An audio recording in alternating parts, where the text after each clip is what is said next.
So then we are back with the more understandings from the time of the Second Tabernacle services, where we find in the Aramaic English translation of the word.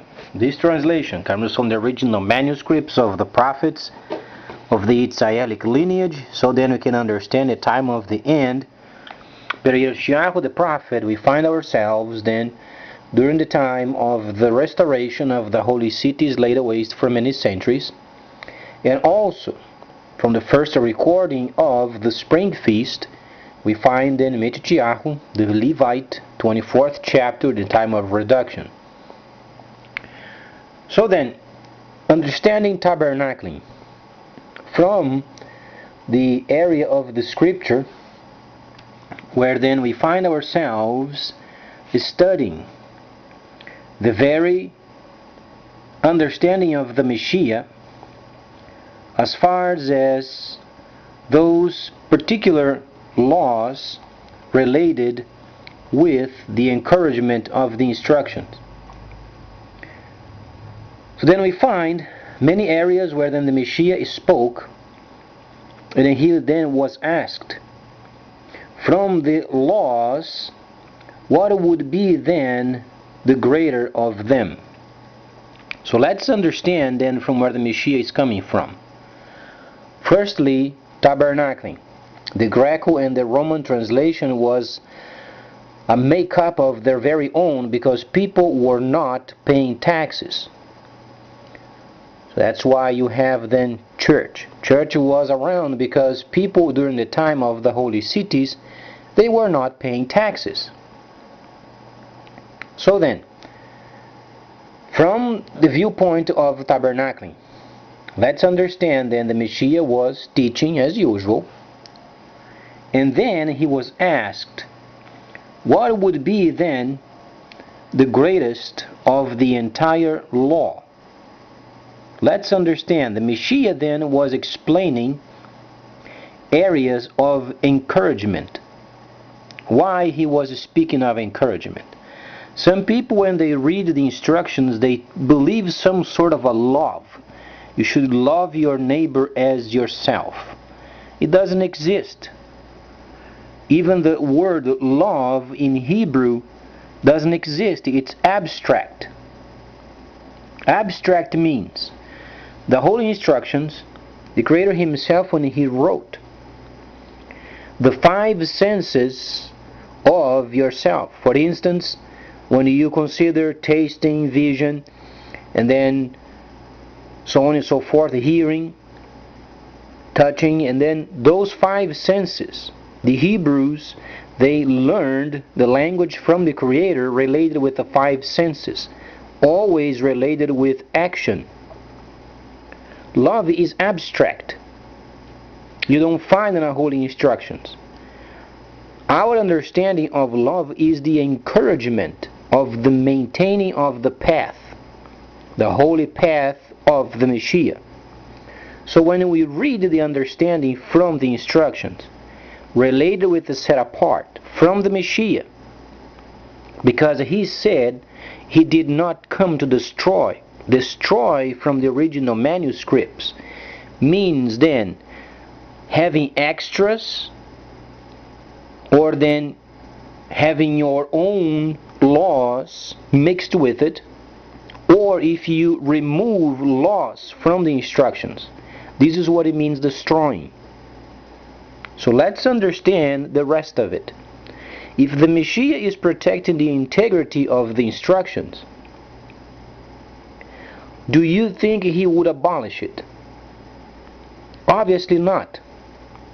The Mashiyach was simply making a mention of encouraging the people of being obedient to the instructions without the extras of the people of the law and the scribes. So then the people of the law, the scribes, they were mixing their own takanot and maasim with the holy instructions. So then people, they could not encourage each other of maintaining their obedience because the laws were mixed up. Generation after generation after generation after generation, then people would come, people would go, more scribes, more people of the law, and they were not teaching properly. But we are speaking of the set apart, not Gentiles. Gentiles are not part of it. The Mashiyach is completing the spring feast because firstly he came to recuperate his own people first, make sure they would understand the instructions. So then when the Mashiyach is explaining this particular area,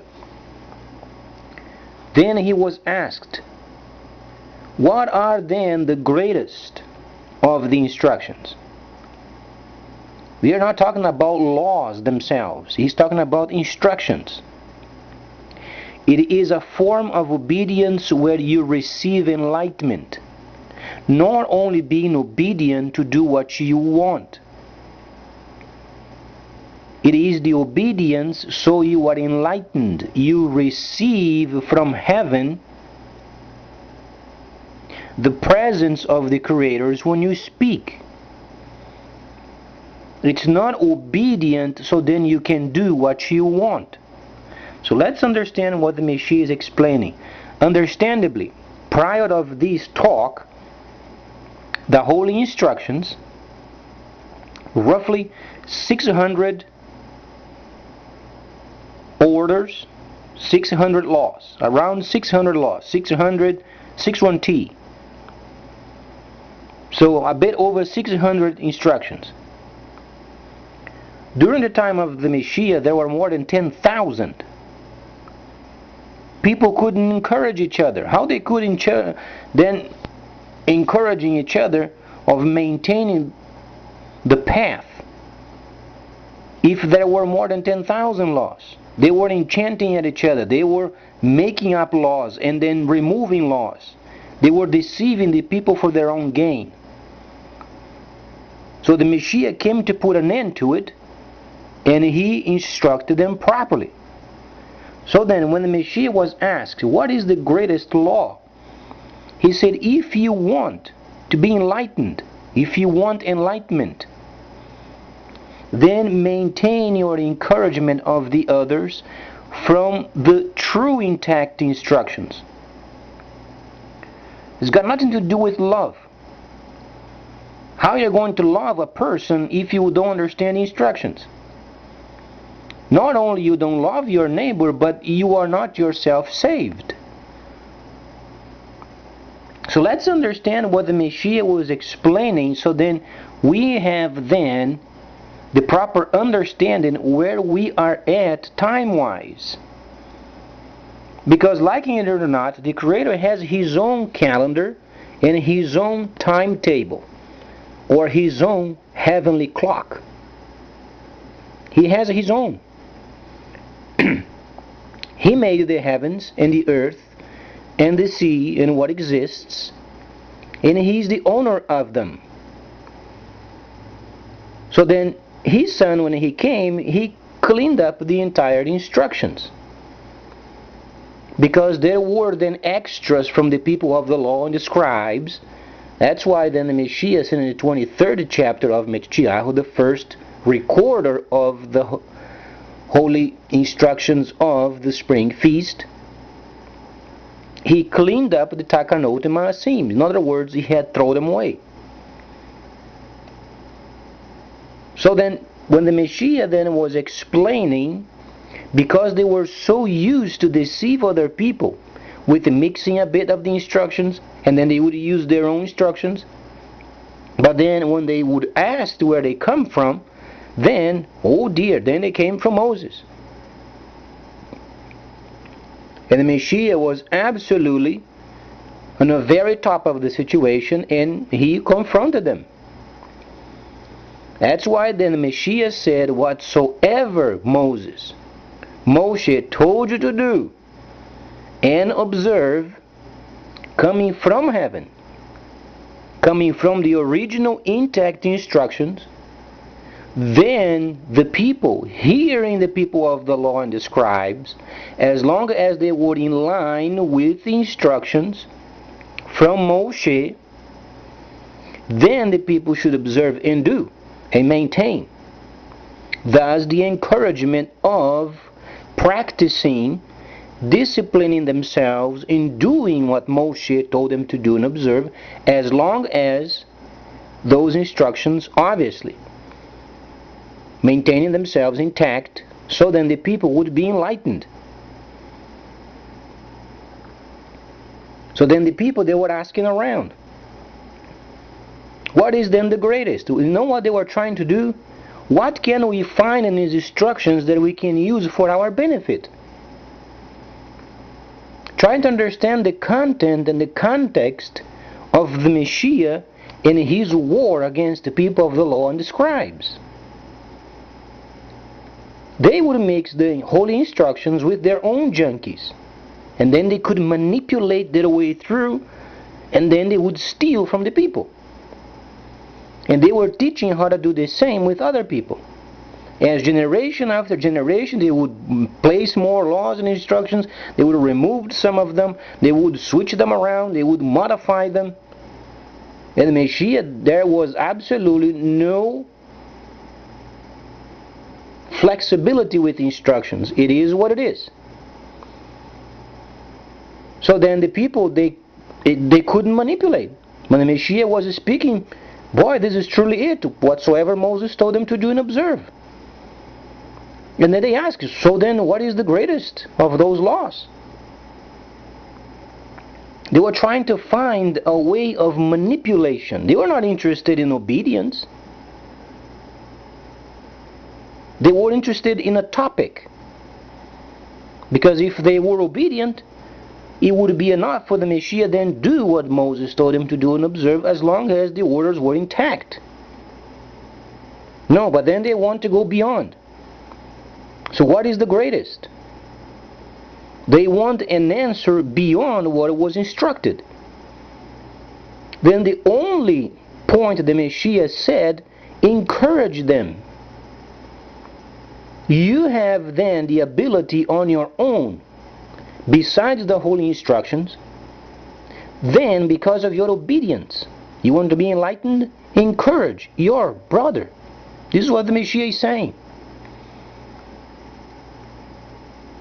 Now then later, the Greco and the Romans, they come around, they are short of taxes. Then they gather these Megillas, they put them around, and they translate them. They deceive the people for their own gain because they are not receiving enough taxes. And then they use the words from the Greco and the Romans that they do not even exist in the holy language. Love is abstract. The greatest form of love, if you want to use this word, is encourage yourself first to study the original manuscripts. This is the only form of love of your own. You can encourage yourself first, becoming acquainted. And then when you are acquainted, when you are enlightened, when you are trained and a bit experienced, then you ask the Messiah for more of it, until you share with others.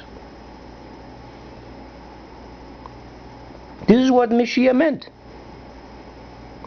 So then his relationship with his people, then they were in a much more profound position. So this situation of I go to church because I have to love your brother like yourself. What is the measuring stick? What do you use to measure the word? Is that doing your best? No. It's do what the Messiah told him to do. What is then related with the portion of the Gentiles? Understanding the holy cities. Thus tabernacling. Then we understand that the cities of the Messiah laid waste for many centuries would then return, thus re-establishing the relationship of the holy cities and Gentiles. So when we read Hebrews, wrote by Yohanan, then we understand, desiring then the city yet coming. Because at the moment they were returning to the cities of this age, always wishing for the city to come.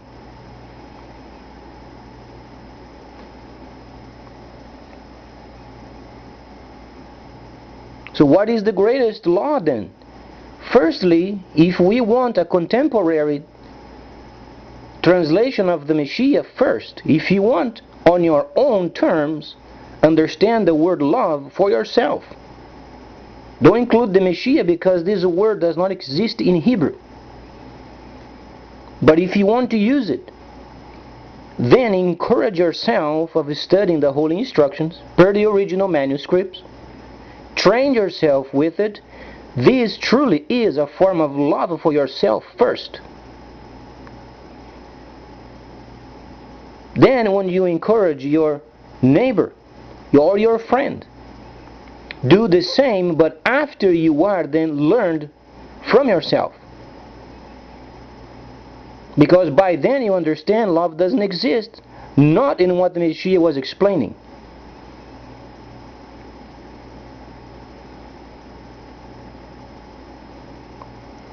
So the aim of the situation is understanding there are holy cities of the Mashiyach per the instructions of Moses. He is in charge of the second tabernacle services. After the cities are then obeyed as Moses told them to do and observe per the original manuscripts, then there is the relationship of the holy cities and the Gentiles.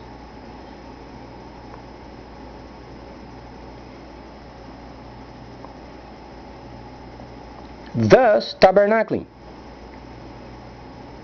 If Gentiles don't understand tabernacling, use the regular scripture for lavatory use, because there is no other reason for it.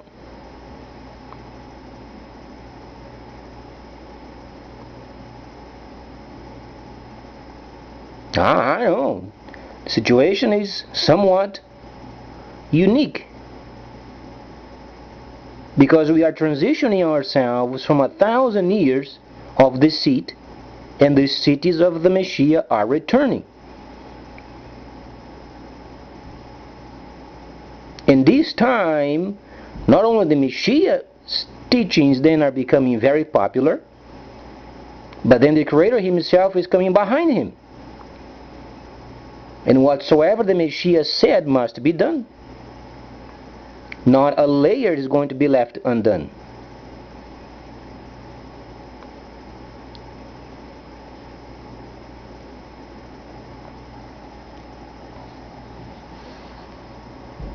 So then, what is a takanot?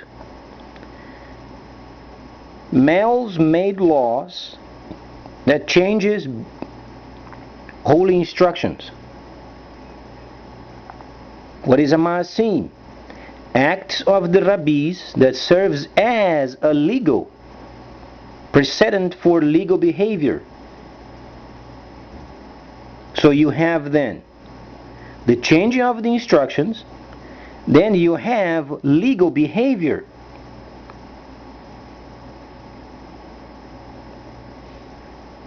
What the Greco and the Romans, they try to portray in their lack of taxes scripture is then legal behavior. Then people interpret love as a legal behavior, if it's proper or not, within line with instruction or not. Then they think you are saved. It's a maasim. So let's understand why. Does it exist, the word love, from the original instructions? No. Because the Mashiyach then he abolished the law. Only half of it was completed.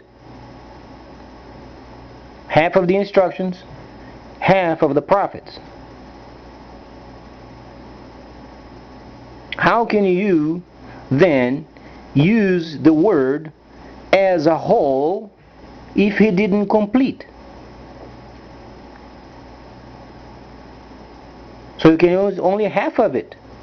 Not even half of it would make any sense. Not even the whole would be making any sense. So it's a maasim. It's a maasim of the Greco and the Romans. If it's in line with the instructions, or not in line with the instructions, or in line with it or not, or if you are in sin or not sin. What is the encouragement? On love. It's a masim. So then, takanot, man-made laws or males-made laws that changes the instructions. That's why the Mashiyach said he did not come to destroy or to change in order to place a takanot or a masim. He was not changing his behavior to deceive you. Neither he was changing the instructions to gain money from you.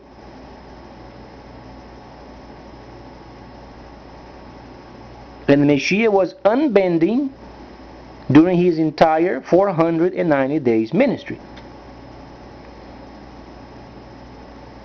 So next time you hear your pastor, your teacher, or some sort of a person being, I love, you have to love your neighbor as yourself, doesn't exist.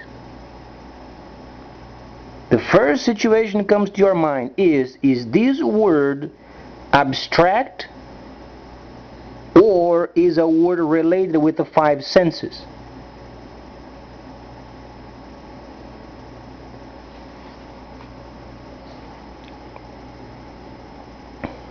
Then you have to ask yourself.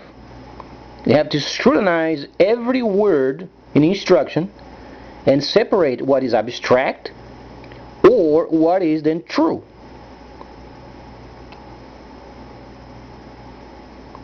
For instance, the day is hot, or then the sun on my skin then burns. There is a distinction.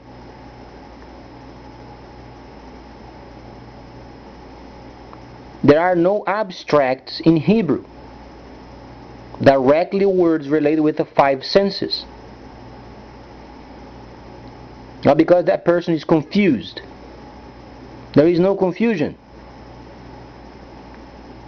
When the people are encouraging others from the holy instructions, if you are set apart, then there is no confusion.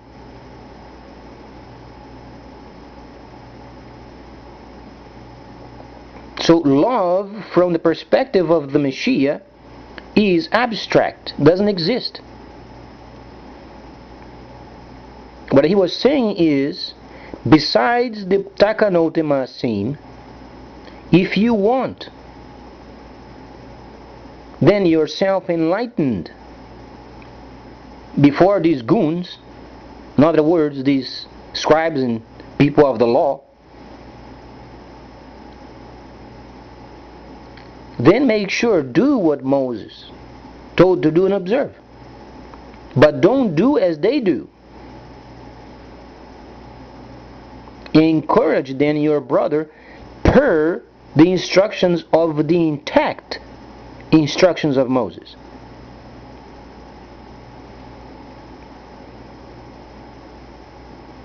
When you do this on a regular basis, then you are experiencing the presence of the Creator. Some people, they think it's love.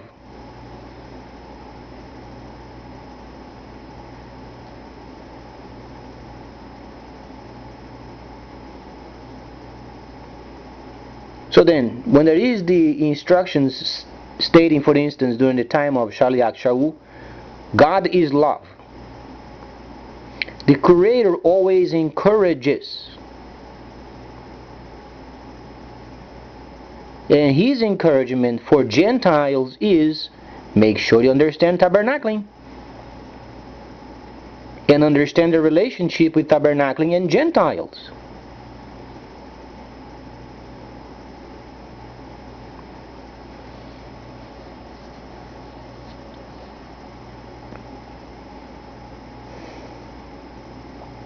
So then, when you read the instructions, you don't pick what you want. For instance, thousands upon thousands of these pastors, teachers, evangelists, and prophets of their own, they pick what they want. Because then they're going to form their own sermons, then they pick this and the other where it fits their best. Nonsense. When you speak of a topic, you must understand absolutely first tabernacling, first tabernacle service, transitional time, second tabernacle services, then the time of the restoration. Then when you want to pick a topic, must be in line of the time and the season. You either read from the time of the transitional time, or you read from the first tabernacle service, or the second tabernacle services, or you read then autumn feast, or you maybe read spring feast. Each of those, there is a specific time and season. If you don't understand that there is then first tabernacle service, there is the spring feast, and the Mashiyach was born at a certain time, his ministry was then a certain amount of days, then there was a transitional time, then the time of the holy cities of the Mashiyach, then a time of the seat, then a time of the restoration, and then the autumn feast. If you don't understand these very minimum, you have no topic.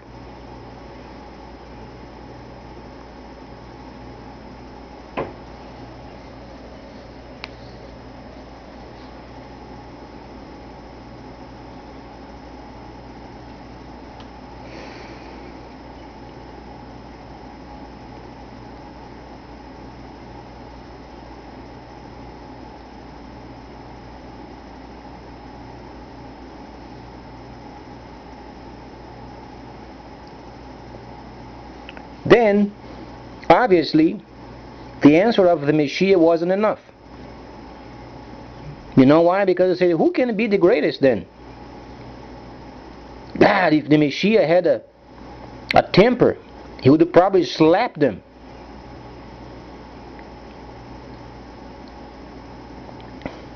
If the Creator was giving me, for instance, this would never take place, obviously.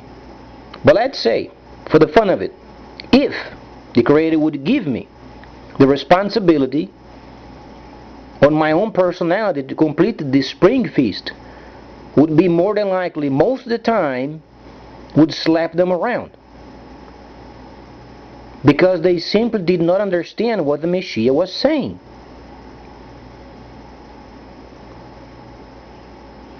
Firstly, then they asked, what is the greatest law? And the Mashiyach explained, encourage your brothers maintaining themselves intact from the instructions. In other words, whatsoever was instructed from the intact portion of it, maintain yourselves in line with it. Then it wasn't enough. Then they asked, but who can be the greatest? Then they want a title for themselves. First, they could not deceive other people, they could not manipulate. Then it wasn't enough. Oh, who can be the greatest? By this time, I would probably be slapping them around.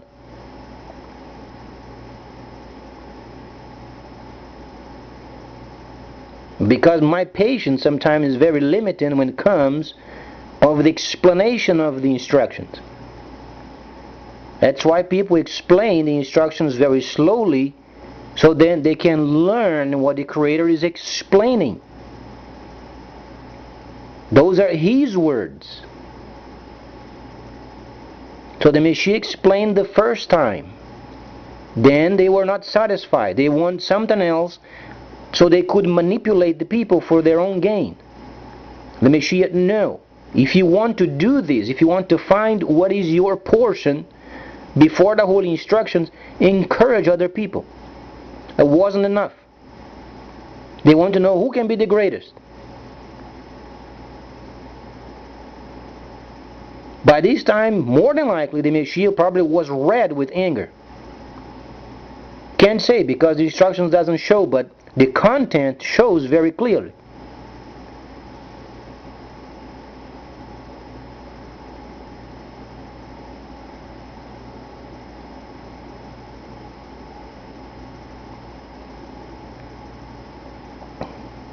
At least there are some advantages of being a Gentile, because we use another kind of a language where it is abstract, such as the word stupid. People truly understand when they are listening to instructions and they begin to make fun of it, then you can, are you stupid? It's not very nice, and it doesn't exist in the Hebrew language. But boy, it surely helps those Gentiles when they are explaining.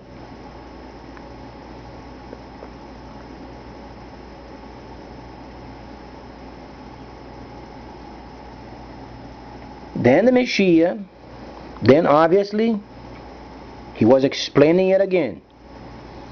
No, as far as being the greatest, don't try to make yourself so educated where you can use the holy instructions and do what the people of the law and the scribes were doing.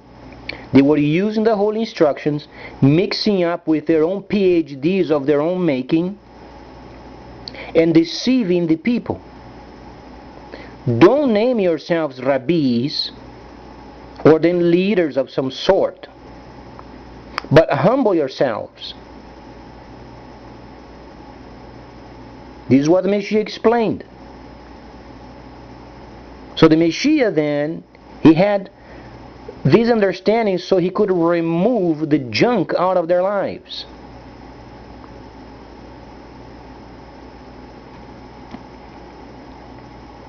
If you want then of experiencing enlightenment from the Creator, would be the highest point you can ever get.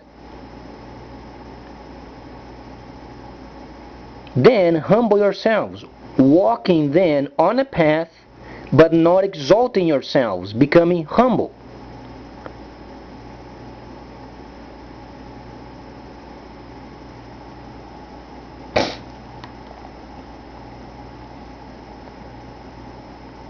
Then the Mashiyach wanted to show his people then they were the same as the people of the law and the scribes.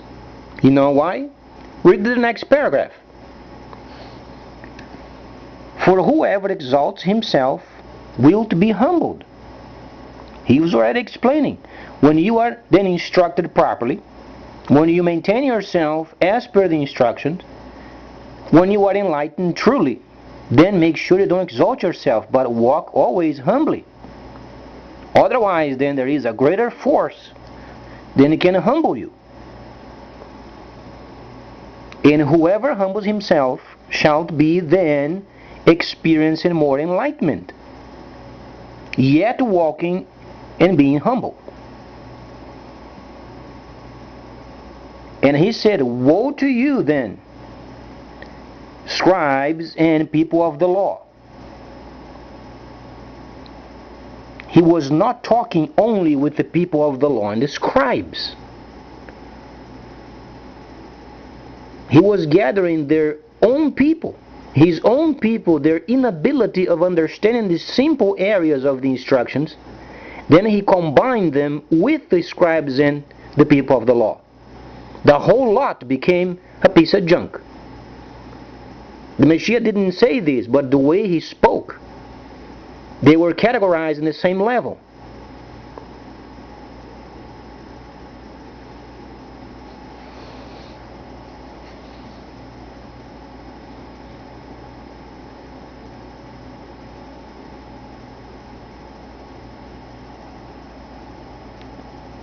Obviously later, those people that were then from himself, those 12, then he had to refine them. But the Mashiyach was very tough. He was not an easy person. If you want enlightenment, there are understandings, and those understandings must never variate. If you can't put up with the unvarying instructions, then there is no salvation.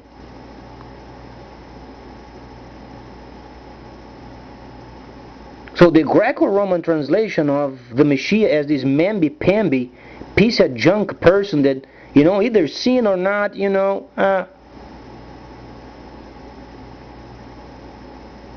there is no such. That's why the Mashiyach must remain a Holy of Holies, and then the city is built around him. so he doesn't zap the rest of the world.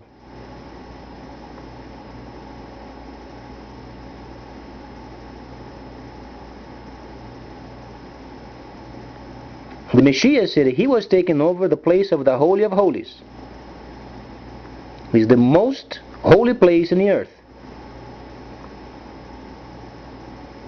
And then forms a city around him as per the instructions of Moses.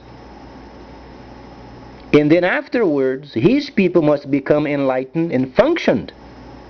And only those people then go outside and enlighten the people via those 7 spirits of Elohim, 7 functions. Yet it is limited. And understandably, the set apart are not going to be doing teaching. Teachings are going to be done via the testifiers of the Mashiyach, meaning Gentiles enlightened.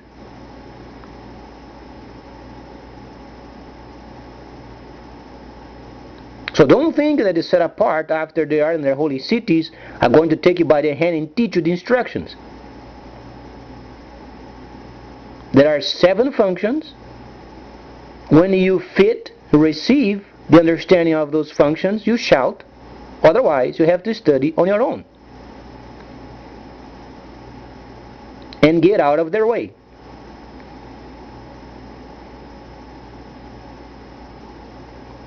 Then you understand in Zechariah, then they set apart, going to Jerusalem to observe the feasts. Then 10 Gentiles would try to get a hold of their garment and say, please teach as we know, the Creator is with you. Don't even waste the time. The maximum they may say, gather with those Gentiles enlightened and get out of the way, because they have a schedule. They have to do pruning in the land of Israel.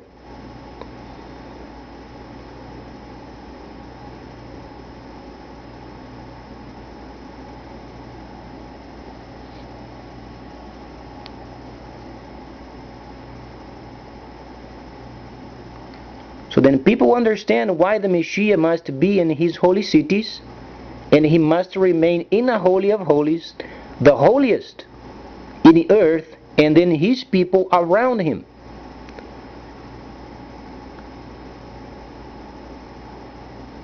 Otherwise the earth wouldn't exist.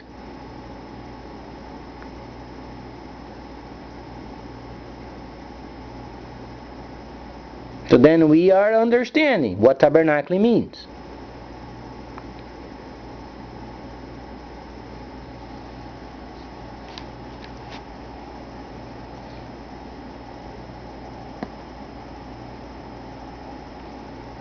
But the enlightenment is very rewarding, and we can only imagine the number of great events coming out of those functions. Gentiles do not function. They learn with time, and when the time comes, they can share with other people, as far as instructing them and encouraging them. But they don't function.